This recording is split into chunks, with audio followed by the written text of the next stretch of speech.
Scroll 26. Fear. 19 times 1 equals 19. Lo, my child, fear is the most debilitating emotion. The student must always be willing to risk everything, including his or her very life, in the quest for spiritual perfection. Timidity makes one absolutely fearful to become a deity. A criminal who is fearless and totally indifferent and unattached to his or her body is more fit for becoming a deity than a nervous, overcautious person. His or her energies only need to be rechanneled. Fear is a product of imagination, but nonetheless, it assumes real forms and can be troublesome in a variety of ways. Fear manifests in many shapes, such as fear of death, fear of disease, fear of solitude, and fear of company. Taking hold of the mind, imagination works havoc and makes one prey to all sorts of fear. Fear of public criticism especially stands in the way of a person striving for righteousness in the face of persecution. One must stick to his or her convictions. Then only can one grow. Fear can be overcome by self-inquiry, devotion to a higher cause, and the cultivation of the opposite fear, courage. Positiveness always overcomes the negative, and courage always overcomes timidity. Mind your mind for the jewels of your soul. Scroll 27. Discouragement. 19 times 1 equals 19. Lo, know ye that a lack of faith is one, discouraging, and it is a dangerous obstacle in the path of personal development. When these crop up, the student is in danger of slackening his or her efforts and giving up his or her practice altogether. This would be a great mistake. It must be remembered that there will always be periods when one's progress is more or less apparent. Whenever doubts arise, the student should at once seek the company of spiritually elevating people and remain under their influence for some time. Conversing with people of firm and clear faith and practicing clears up all doubts. Mind your mind for the jewels of your soul. Scroll 28. The mind itself. 19 times 5 equals 95. Lo, my children, by now ye have received knowledge about the mind, which, as I told you, works with the brain. This journey which you are about to begin is teaching you about the mind itself. Negative thoughts seem to assail and attack with double force when a person is striving for righteousness tries to rid him or herself of them. This is the natural law of the resistance. Eventually, they will perish, for negative thoughts cannot stand before positive thoughts. The very fact that undesirable thoughts create a feeling of uneasiness when they arise indicates growth and maturity, for at one time, these thoughts were welcomed into the mind. However, they cannot be driven out forcefully or suddenly, or they will turn against you with increased energy. They wither away of their own accord when the person persists in his or her practice with tenacity and diligence. The mind must become watched, and particularly when it is relaxed. Negative thoughts must be countered immediately with positive thoughts, for ill thoughts are destroyed by good thoughts.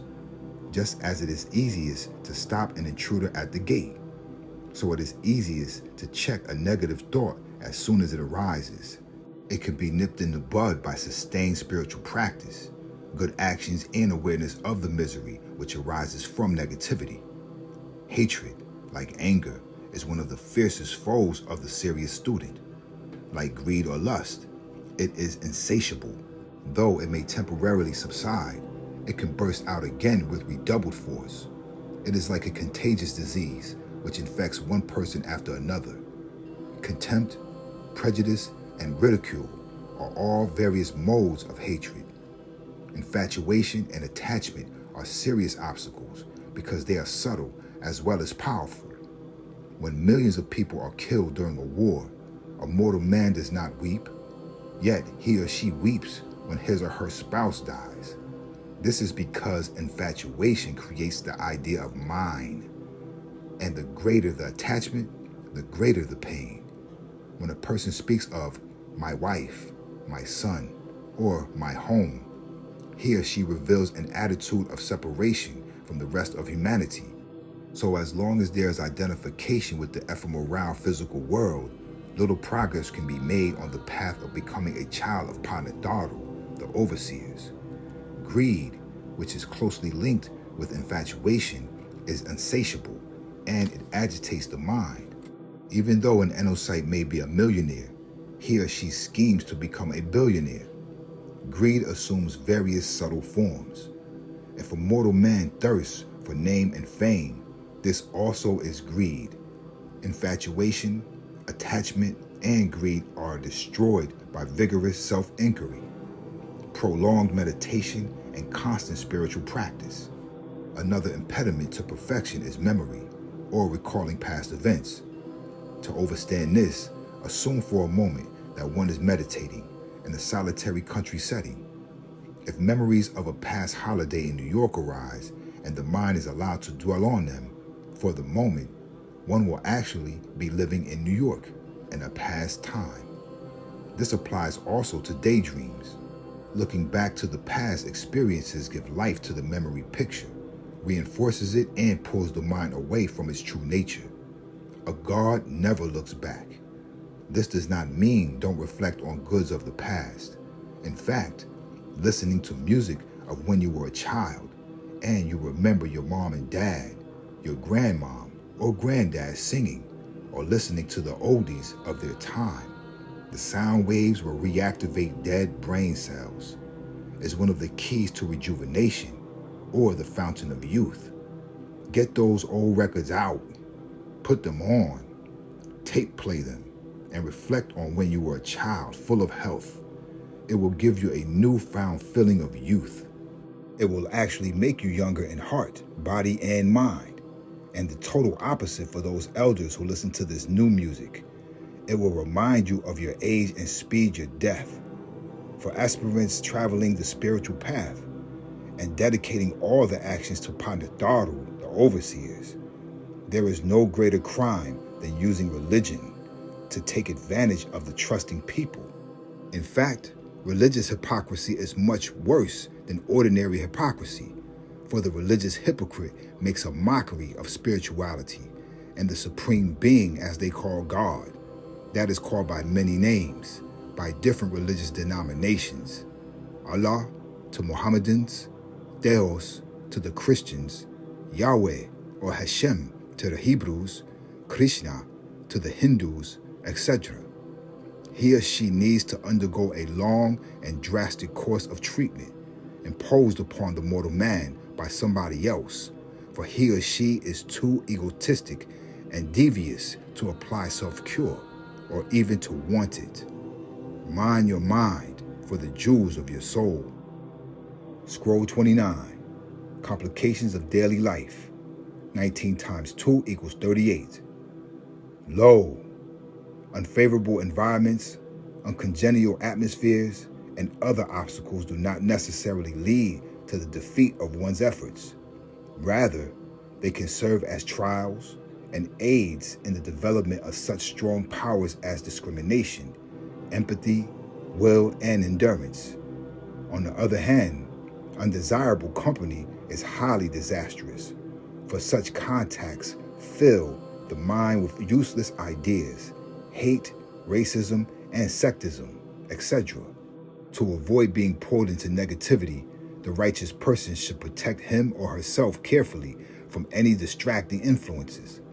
People who lie and steal, or are greedy, or indulge in backbiting, and pass the time with idle gossiping have no place in the life of righteous person.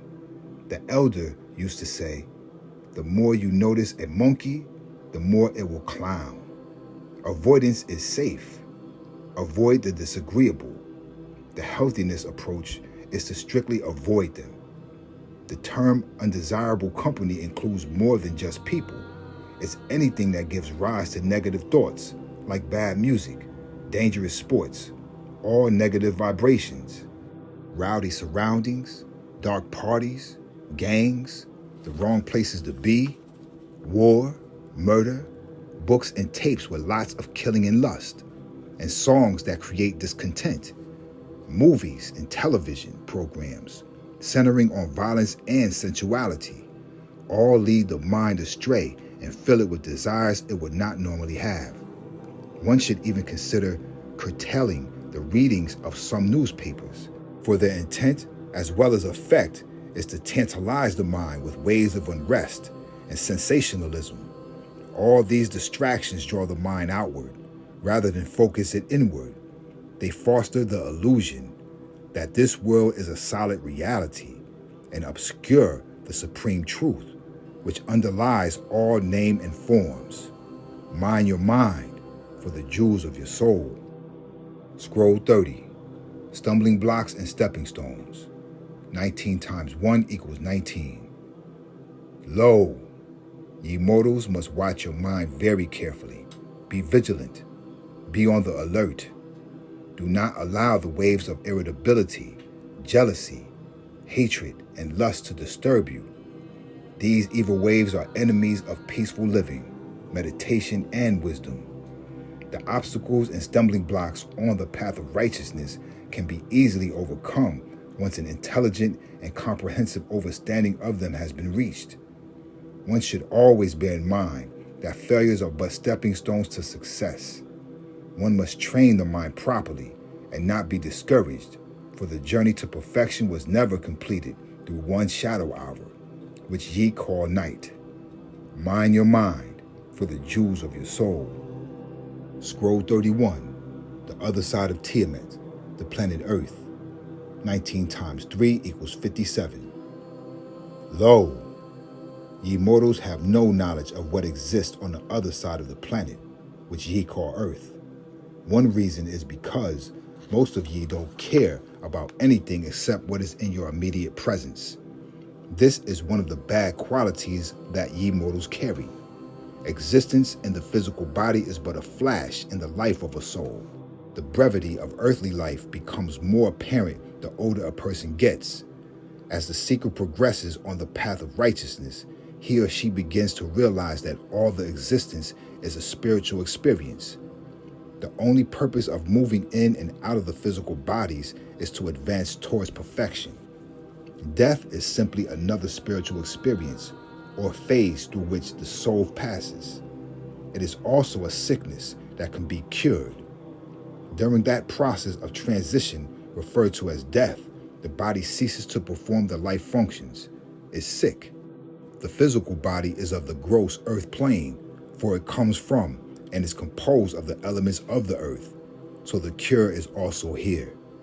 True age should be 120 years of earth time, for this body, Genesis chapter 6 verse 3, bad food, air, water, and thinking is why it ends before 120 years.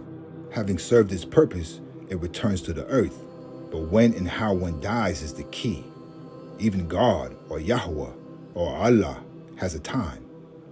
For it says each day to the Lord, Yahweh, is like 1,000 years. Psalms chapter 90, verse 4 and verse 2 uses the word Elef for 1,000, and Peter's chapter 3, verse 8, which uses the Greek word ᴅᴏɪ for 1,000, and the Kyrios for Lord or Master, and also the Quran chapter 32, verse 5, which uses the Syriac Arabic word Alf for 1,000. So he does have time. 1,000 years is one day to God. So he too has a lifespan as the beginning and the ending. And the soul separates to exist on other planes. Earthly existence is but a fraction of the experience of the soul. Every person has 3 bodies: the physical body, the astral body, and the causal body. His or her own trinity. The physical body is also called the food sheath, for it is composed of what is eaten, and at the end of life it returns to the food cycle. The astral body is composed of the vital sheath, which contains all the energy, the mental sheath, which contains all emotions and desires, Lifespan is 1,000 years as the Lord or Lord's Elohim, and the intellectual sheath, which performs the functions of analyzing and thinking. The causal body is made up of the bliss sheath, for its nature is pure bliss. The astral body, which interpenetrates and extends 6 to 8 inches beyond the physical body, where it is frequently called the hala or aura. The physical body is the vehicle of the astral and causal bodies, while the soul is incarnate on earth in order to learn the lesser. When death comes, the astral body with the ether, the mind, memories, past impressions or thought waves, and the senses, which all exist in the astral body, separate from the physical body and move out of the earth's plane to higher planes, not merely a higher place, but also to higher levels of vibration, where other types of knowledge are gained. When death actually occurs, the soul, accompanied by the astral body, departs from the physical body to spare its 1,000-year life and travels to different planes according to its gador, meaning fate. The result of good gador may be the enjoyment of heavenly surroundings, while negative gador earns unpleasant experiences beyond the physical plane. After leaving physical life, the soul's experiences correspond to the afterlife he or she has come to experience. The plane to which the soul travels is most influenced by the last thought, prior to death, which is determined by the types of thought which predominate throughout a person's life. There can be no doubt that heaven and hell exist, both here and elsewhere, although these are much a state of mind as a solid reality. An innocyte who has been selfish, greedy, or brutal in his or her dealings with his or her fellows will exist on a lower plane where they must face the memory and the gador effect of those deeds. One who has lived a virtuous life travels to a higher plane, to other planets, where the soul will have but to think of that which it wants, and to desire will automatically manifest from his or her thoughts. But those who have transcended the idea of heaven rewards, who understand the nature of birth and rebirth, and no longer wishes to partake of the endless round of material pleasures and pains, travels to even higher planes on the other worlds, where everything is of a pure and lighter vibration. There is still pleasure, for those souls will have accumulated much agreeable gador. But the experience is a learning one. This is the workings of the mind. Ye must seek out the scroll, Is there life after death? Scroll number 124. For in it I give you the knowledge and wisdom of death and what happens on the other side of life. Mind your mind, for the jewels of your soul